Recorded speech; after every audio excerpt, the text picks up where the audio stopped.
My girlfriend's wealthy parents hated me before we'd even met. On my way to their mansion for the first time, I stopped to fix an old woman's vintage Rolls-Royce on the side of the road. I arrived an hour late, covered in grease, ready for them to throw me out. And then the woman I had just helped pulled up behind me.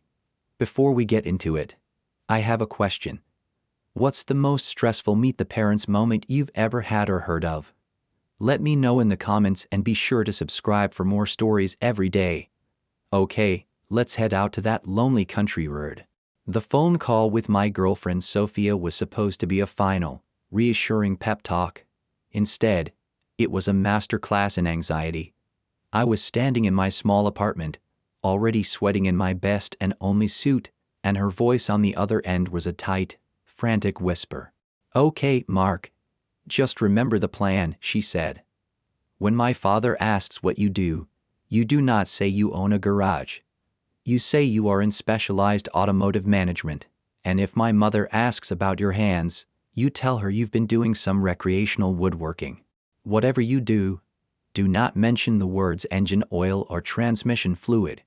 "Sophia, honey," I said, trying to make a joke of it. "I am a mechanic. It's what I do. It's who I am. I built my business from the ground up. I'm proud of it." "I know you are," she whispered, and I could hear the genuine pain in her voice. "And I'm proud of you, but they're different. They come from a different world. They won't understand. Just for me, Mark, just for tonight. Can you please just play the part?" I sighed. I would do anything for Sophia, and that included pretending to be a man I was not. For a few hours to impress her insufferably snobby parents, Richard and Eleanor Prescott. I had never met them, but I had heard the stories. Stories of their country club memberships, their charity galas, their quiet but absolute judgment of anyone who didn't fit into their narrow old money world. And I, a blue-collar guy who had grease under his fingernails that no amount of scrubbing could ever fully remove, was the walking embodiment of everything they disdained. I spent 10 minutes scrubbing my hands with a stiff bristled brush until they were red and raw, a futile attempt to erase the evidence of my life's work. I got into my meticulously clean vintage pickup truck, a vehicle I had restored with my own 2 hands, and started the long drive out of the city and into their world. The further I drove, the more the landscape changed. Grimy city blocks gave way to sprawling suburbs, which then melted into vast, rolling hills of pristine horse country. The road narrowed, and soon I was driving past massive gated estates, each one a fortress of wealth and privilege. I checked my watch. I was actually going to be a few minutes early, a small, manageable victory. And then, as I rounded a long, sweeping curve, I saw it. It was a car. But it wasn't just a car. It was a work of art. A magnificent 2-tone 1960s Rolls-Royce Silver Cloud parked awkwardly on the gravel shoulder, its great silver hood propped open. Standing beside it, looking utterly and completely helpless, was an elderly woman. She was the picture of elegance, dressed in tweed jacket and pearls, her silver hair perfectly coiffed. She was staring at the silent, smoking engine with a look of profound aristocratic frustration. My mind immediately started racing. "Keep driving," a voice that sounded suspiciously like Sophia's whispered in my head. "You can't be late. Not today. This is not your problem." But another deeper voice, the voice of the man I actually was, took over. That was a classic, a masterpiece, and it was in trouble. And the woman looked like she was about to have a very bad day. With a groan of resignation at my own character, I slowed my truck and pulled over in front of her. I got out, leaving my suit jacket on the seat. "Trouble, ma'am?" I asked, trying to sound as non-threatening as possible. She looked at me, her eyes sharp and intelligent, taking in my suit pants and dress shirt with a hint of surprise. "It just stopped," she said, her voice a crisp, cultured tone. "Made a rather dreadful clunking sound, and then a great deal of smoke. My driver was supposed to follow me, but he seems to have gotten lost." "Mind if I take a look?" I asked. "I know a thing or two about these old engines." She gave me a long, appraising look, then nodded. Be my guest. I leaned under the massive hood, the familiar beautiful scent of hot oil and aged metal filling my senses. To me, this was a symphony. I saw the problem in less than 30 seconds. A frayed wire on the distributor cap. A classic issue with this model. An easy fix if you knew what you were doing. It's just a loose connection, ma'am, I told her. I can have it patched up and running in about 20 minutes. But I looked down at my clean hands and my dress shirt. It's going to get a little greasy, young man, she said. A small, wry smile on her face. If you can make this beautiful old beast run again, I do not care if you have to cover yourself in mud to do it. And so I went to work. I pulled my small emergency toolkit from my truck. I got my hands dirty. I carefully stripped the wire, reconnected it, and wrapped it securely with electrical tape. We talked as I worked. She didn't ask what I did for a living. She asked me about the car. She was sharp, knowledgeable. She loved this vehicle, and she was genuinely impressed by my expertise. When I was finished, I wiped my greasy hands on a rag from my truck. Okay, ma'am, I told her. Try her now. She got in, turned the key, and the great, powerful engine curd to life. A deep, satisfying rumble. She beamed a genuine, beautiful smile of pure joy. Young man, you are a miracle worker, she exclaimed. How can I possibly repay you? Just knowing she's running again is all the payment I need, I said, my own heart full. You have a wonderful day, ma'am. You as well, she said, her intelligent eyes seeming to hold mine for a long moment. Then, with a final grateful nod, she put the car in gear and drove away, a queen in her newly resurrected chariot.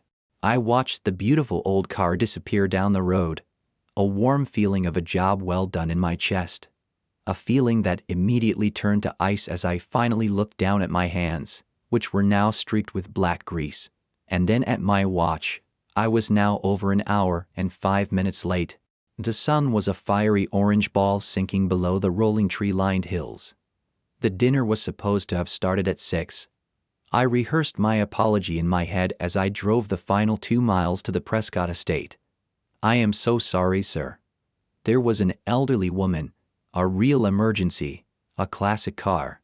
It sounded flimsy, pathetic. Like the kind of cheap, unbelievable excuse a schoolboy would invent. These were not the kind of people who would appreciate the nuances of a broken-down vintage automobile. These were people, as Sophia had so carefully explained to me, who valued one thing above all else: appearances. And I, with my greasy hands, my dirt-stained suit pants, and my unforgivable tardiness, was about to make the worst first impression in human history. The entrance to the estate was marked by 2 massive stone pillars, but no gate. It was a statement of quiet old-money confidence. The driveway, a long winding river of perfectly white gravel, crunched under my tires. It led through a landscape so perfectly manicured it looked unreal, finally opening up to reveal the house itself. Mansion was the only word for it. It was a sprawling, 3-story brick Georgian manor, with dozens of tall, glittering windows, all of them lit from within like a grand, festive cruise ship. I parked my humble, if lovingly restored, pickup truck at the far end of a circular driveway that was already lined with expensive German sedans. I felt like a dinghy tying up next to a fleet of yachts. For a long moment, I just sat there, my hands gripping the steering wheel, my heart hammering against my ribs. I tried to clean the grease from under my fingernails with a useless paper napkin from the glove box, a futile gesture that only seemed to smear the blackness. This was it. I took a deep, steadying breath, got out of my truck, and began the long, lonely walk to the imposing front door. I rang the bell. The sound echoed deep and sonorous somewhere in the vastness of the house. I waited. After what felt like an eternity, the heavy dark wood door swung open and there was Sophia. Her face, which I had last seen on a video call full of a beautiful, anxious hope, was now a mask of pure, horrified shock. "Mark," she whispered, her eyes wide as they took in my appearance, my disheveled hair, my grease-stained hands, and the dirt on my suit. Oh my God, what happened to you? Are you okay? I was so worried I tried calling you. I'm so sorry, Soph. I began, my own voice a low, apologetic rumble. I can explain. I was on my way and there was this old woman on the side of the road. Her car had broken down and I felt I had to stop and help her, but I never got to finish. Two figures emerged from the grand hallway behind her, stepping into the warm glow of the porch light. It was them, Richard and Eleanor Prescott. They were exactly as Sophia had described them, only more so. He was tall and silver-haired, dressed in a perfectly tailored smoking jacket. His face was a mask of cold, aristocratic disdain. She was impossibly elegant, her pearls gleaming. Her expression of bored, chilly disapproval. They looked at their daughter's horrified face, and then they looked at me, and their expressions hardened into something that was beyond simple disapproval. It was a look of pure, unadulterated contempt. So Richard Prescott said, his voice a low, cutting drawl that was as sharp and as cold as a shard of glass. This is him, the mechanic. I am so incredibly sorry for my tardiness, Mr. and Mrs. Prescott, I stammered, my carefully rehearsed speech turning to ash in my mouth. There was a woman on the road. Her vintage car had broken down, and I felt I had to stop and help her. Richard held up a hand, silencing me instantly. We do not care for your excuses, young man. Punctuality in our world is not a suggestion. It is the baseline requirement of respect, a requirement you have clearly failed to meet on this, our very first meeting. His wife, Eleanor, then stepped forward, her eyes as cold and as hard as her diamond earrings, raking over my appearance with a look of physical disgust. She looked at my greasy hands, and a small, cruel smile touched her lips. Sophia told us you were a man who works with his hands, she said, her voice dripping with a sweet, venomous disdain. I see you've made no effort to hide the fact. How charmingly rustic of you. I just stood there, speechless. The double-barreled shotgun blast of their snobbery had left me completely disarmed. I think it's best if we reschedule this visit, Mark, Richard said, his tone one of a man dismissing a servant. He was not even looking at me anymore. He was looking at his daughter. Perhaps for a time when your friend can present himself with a modicum of the dignity we expect in this house. He then turned his back on me. A final, absolute act of dismissal. Defeat was a cold, bitter taste in my mouth. I had failed, I had played their game, and I had lost spectacularly. I gave Sophia one last heartbroken look, a silent apology for not being the man her family wanted, and I turned to walk back into the darkness, my future with her feeling as distant and as cold as the stars. But before I could take a single step off the grand imposing porch, the sound reached me. It was a sound I knew intimately, the deep, beautiful and profoundly familiar rumble of a classic V12 Rolls-Royce engine. A pair of bright, powerful headlights swept across the manicured lawn, illuminating the four of us in a sudden, dramatic glare. I froze, my hand on the railing, my heart giving a single, hopeful and utterly confused leap. I knew that sound. I knew that car. The magnificent two-toned silver cloud glided to a whisper-quiet stop behind my humble pickup truck. For a moment, no one on the porch moved. Richard and Eleanor Prescott stared, their faces a mixture of bewilderment and annoyance at this unexpected interruption of their triumph. Sophia just watched, her earlier despair now tinged with a deep, questioning curiosity. The driver's side door of the Rolls-Royce opened with a soft, satisfying click. A chauffeur, impeccably dressed in a dark suit and cap, stepped out and moved with a practiced formal grace to open the rear passenger door. A hand emerged first, an elegant, pale hand adorned with a single massive sapphire ring that seemed to drink the light from the porch. Then slowly, regally, the occupant of the car stepped out. It was her. It was the woman from the side of the road. My mother-in-law to be was the first to speak. Her voice, a high-pitched squeak of utter astonishment that completely shattered her cold, controlled facade. Mother, what are you doing here? And in that old thing, I told you the driver would pick you up in the town car. The woman, Matilda Prescott, Sophia's grandmother and the undeniable, universally feared matriarch of the entire Prescott clan, completely and totally ignored her daughter. Her sharp, intelligent eyes, the same pale blue eyes that had watched me with such curiosity as I worked, scanned the scene before her.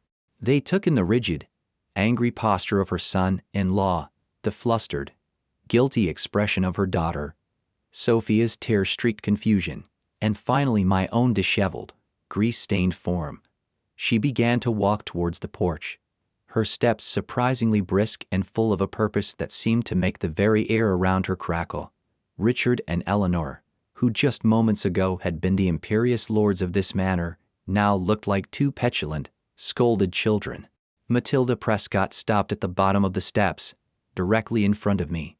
Her gaze was direct, unwavering, and held a hint of something I couldn't quite decipher.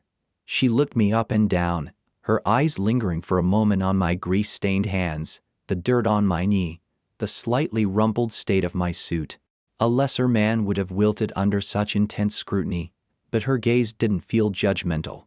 It felt analytical, like a master craftsman examining a piece of unfamiliar but well-made furniture. Then a slow, knowing smile spread across her face. A smile that held a universe of amusement and a great deal of something else I was just beginning to understand. "Respect, Richard," she said, her voice strong and clear, cutting through the stunned silence like a well-struck bell. "Eleanor." Her tone brooked no argument. It was a quiet command. "This young man," she gestured towards me with her glittering hand, "who you seem to be in the process of throwing off your property, just spent the better part of an hour lying on the cold, damp shoulder of a country road to fix my car after your perpetually reliable driver apparently took a wrong turn to another continent." Richard finally found his voice, though it was a strained, uncertain croak. "Mother, we didn't know. He arrived an hour late for dinner, and he's a mess." Matilda Prescott cut him off with a dismissive wave of her hand. "A mess," she said, her eyebrows arching with a dangerous, ironic amusement. "This is not a mess, Richard. This is the mark of a man who is not afraid to do real work, a man who stops to help a stranger in need, even when it makes him of late for a very important meeting." She then looked directly at her daughter.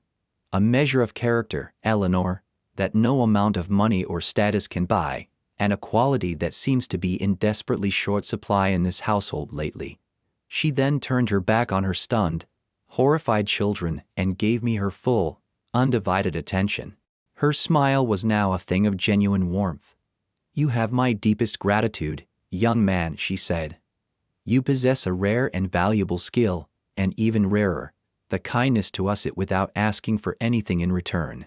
She then did something that I believed sealed my in-law's fate. She took my arm, her grip surprisingly strong for her age, a clear public gesture of alliance. "Come along, Mark," she said, her smile radiating a genuine delight. "It seems I have arrived just in time to save you from what I am sure was about to be a dreadfully boring and judgmental evening. You will join me for dinner." I walked stunned and in a daze up the steps of that grand mansion, not as a disgraced mechanic, but on the arm of the one woman who could make kings and CEOs tremble.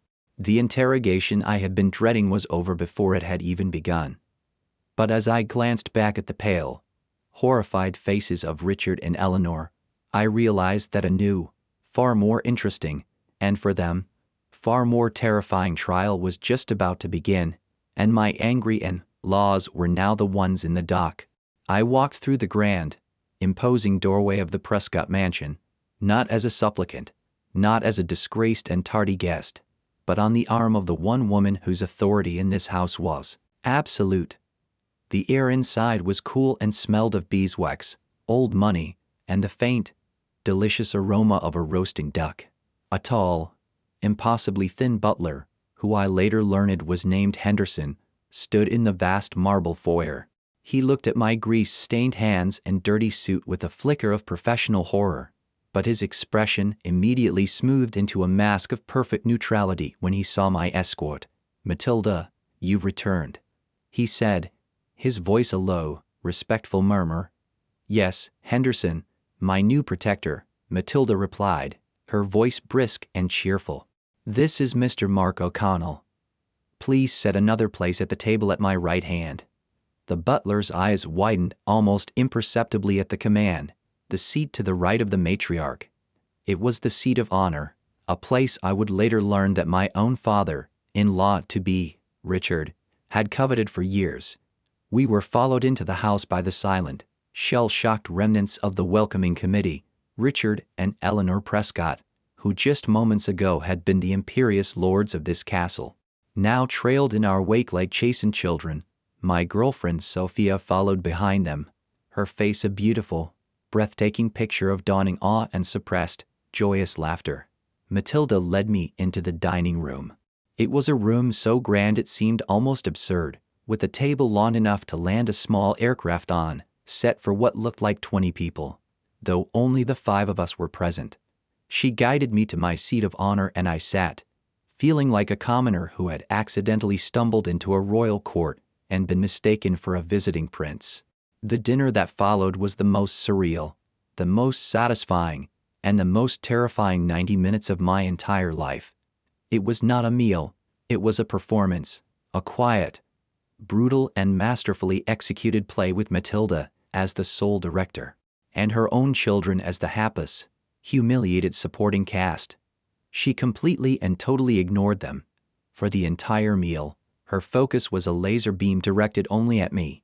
She did not ask me about my income, or my family, or my future financial prospects.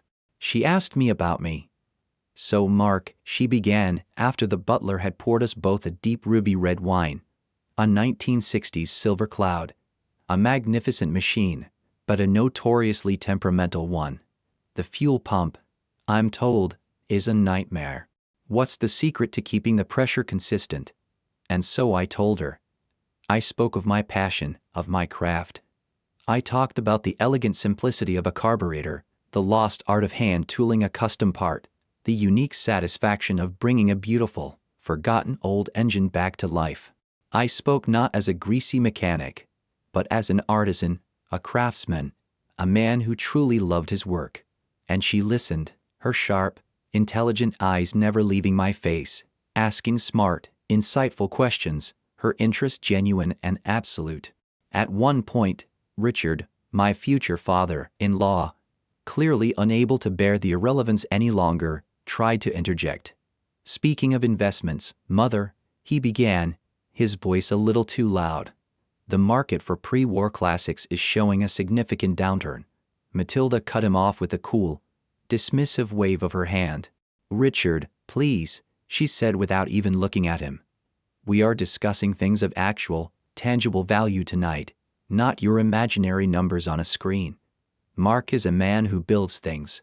A concept I fear is becoming quite foreign to this family. The verbal slap was so sharp, so precise, that Richard physically flinched and retreated into a sullen, resentful silence for the rest of the meal. Later, Eleanor, my future mother-in-law, made a desperate attempt to regain some ground. The duck is simply divine, isn't it, mother? I had the shaft flown in from New York. Matilda took a delicate bite, chewed thoughtfully and then looked at me. It's quite good, she conceded. But you know, Mark, a well-tuned engine, an engine that has been cared for and brought back from the brink by a skilled hand. That is a far more satisfying thing than any fancy meal. Don't you agree? Yes, ma'am, I said, a slow smile spreading across my face as I finally understood the game she was playing. I most certainly do. And so it went. For the entire dinner, I was the celebrated guest, the valued expert, and they, in their own magnificent home, were the audience, forced to sit in silence and watch as the matriarch of their family celebrated the very man they had tried so cruelly to reject. Sophia, across the table, just watched me, her face full of a love and a pride so profound it made my own heart ache with a happy, brilliant light. She was seeing the man she fell in love with, not just accepted, but championed. As the evening finally came to a close and the butler served coffee, Matilda made her final decisive move. She looked down the long table at her silent, humiliated children, and then at Sophia and me. "It has been a very long time," she said, her voice quiet but carrying an immense weight, "since I have had a conversation of such substance and integrity at this table. It gives an old woman hope for the future of this family." She then turned to me, a new, sharp, businesslike glint in her eyes. "Mark," she said, "my late husband, Sophia's grandfather, was a passionate collector of classic automobiles. His collection, which includes several priceless, one-of-a-kind vehicles, has been sitting in a climate-controlled garage on this property, untouched and slowly decaying for nearly 20 years. No one in this family has the skill or the interest to care for them."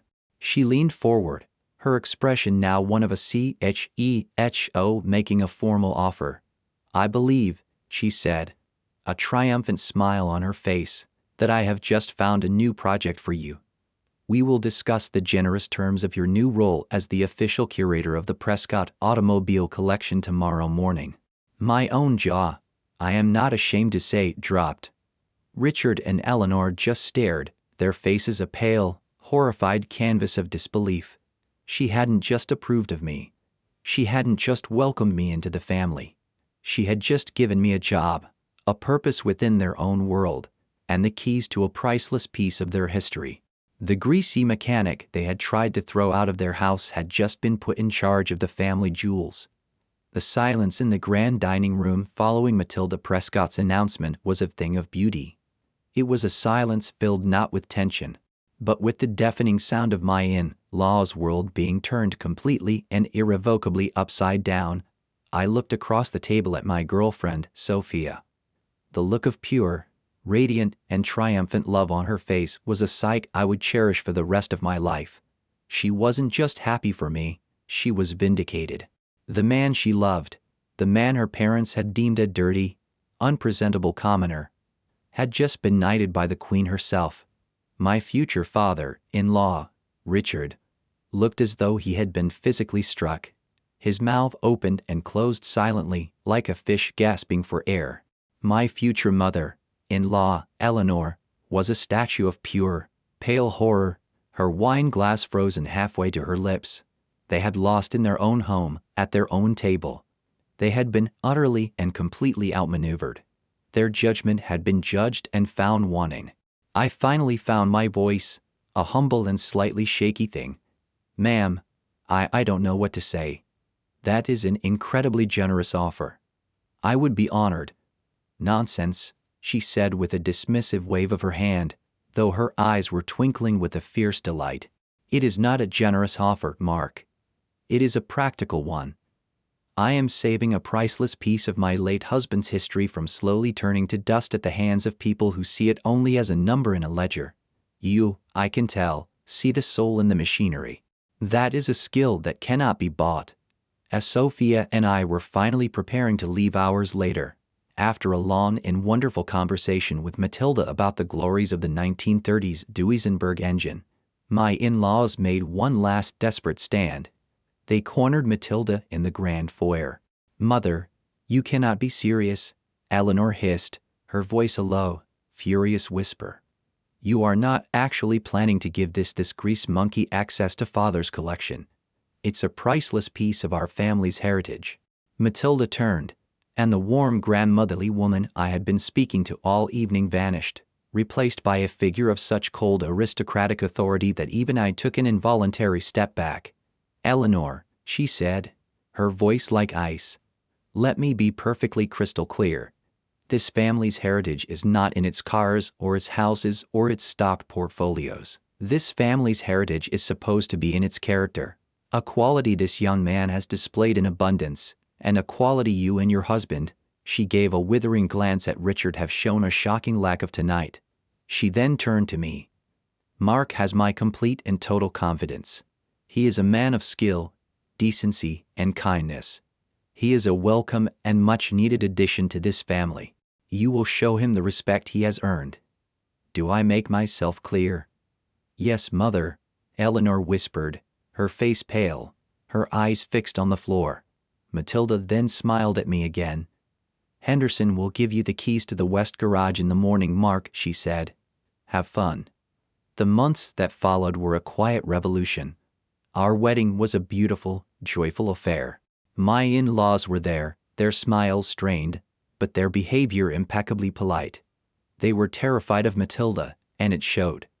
The day after our honeymoon, I walked into the fabled W garage for the first time with Sophia at my side. It was a car lover's heaven, a dusty, silent cathedral of automotive greatness. There were pre-war Bugattis, classic Ferraris, ancient, magnificent American muscle cars. It was a lifetime of work, a project of pure joy, and it was now my responsibility, my purpose. I never had to pretend to be a man of automotive management again. In fact, Matilda insisted that I invite the in-laws to the garage, to walk them through my restoration work, to explain the intricate mechanics of a carburetor, to let them see me in my element, my hands covered in the honest, noble grease of my trade. It was her own quiet, sustained and brilliant form of revenge on my behalf. One evening, months later, Sophia and I took one of the restored cars, a beautiful 1965 Jaguar E-Type, for a drive through the countryside. The sun was setting, the air was cool, and my beautiful wife was sitting beside me, a look of pure, happy contentment on her face. I thought back to that first terrible night, to the dread and the fear I had felt on my way to meet her parents.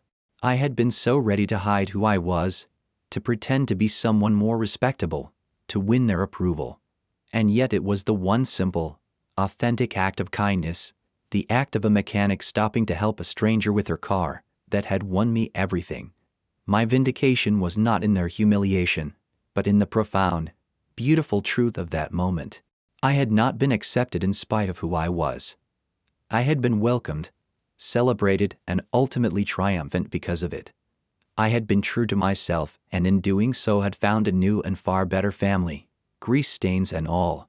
An absolutely perfect story about how true character is always more valuable than superficial status.